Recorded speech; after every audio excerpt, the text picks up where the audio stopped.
Hi friends, ఈరోజు వార్తాపత్రికల్లో చూసినప్పుడు ముఖ్యమంత్రి రేవంత్ రెడ్డి గారు గతంలో పిసిసి అధ్యక్షుడిగా రోజుకు 12 గంటలు పనిచేస్తే సరిపోయేది, ఈరోజు ముఖ్యమంత్రిగా రోజుకు 18 గంటలు పనిచేసిన సమయం సరిపోవడం లేదు.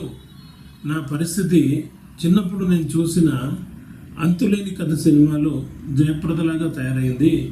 అన్ని రకాల సౌఖ్యాలు వదులుకుని 10 మంది కోసం కష్టపడుతున్నా కూడా సమయం సరిపోవడం లేదు అని వాపోవడం చూశాను. ముఖ్యమంత్రి గారికి నా విజ్ఞప్తి, రేవంత్ రెడ్డి గారు, మీరు రోజుకు 18 గంటలు పనిచేయడం నిజంగా అభినందించదగ్గ విషయం.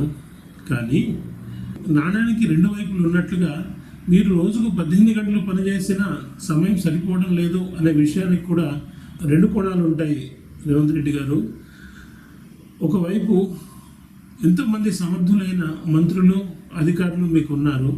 రెండో వైపు మీరు ఎంత పని చేసినా తరగని పని మీకు ఉంటుంది అంటే దాని అర్థం ఏంటంటే మీరు ఎవరిని మీ చుట్టూ ఉన్న సమర్థులైన మంత్రులను కానీ అధికారులను కానీ పరిగణనలోకి తీసుకోకుండా కేంద్రీకృతమైన అధికారాలు మీరు కలిగి ఉండడం వల్ల ఇంతటి ఇబ్బందులు మీరు ఎదుర్కొంటున్నారు. అలా కాకుండా సమర్థులైన మంత్రుల్ని, సమర్థులైన అధికారులని గుర్తించి వారికి మీరు పని విభజన చేసి వారికి బాధ్యతలను అప్పగిస్తే తప్పకుండా మీకు కుటుంబంతో గడిపే సమయం, స్నేహితులతో గడిపే సమయం కూడా ఉంటాయి.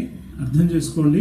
పరిపాలన సమర్థతకు గీటురాయి రోజుకు 18 గంటలు పనిచేయడం కాదు. పరిపాలన సమర్థతకు గీటురాయి మీ చుట్టూ ఉన్న సమర్థులైన మంత్రులను, అధికారులను మీరు సమర్థవంతంగా ఉపయోగించుకొని సరైన పరిపాలనని ఇస్తూ 10 కాలాల పాటు రాష్ట్రాన్ని పరిపాలిస్తారని ఆశిస్తున్నాం. జై హింద్.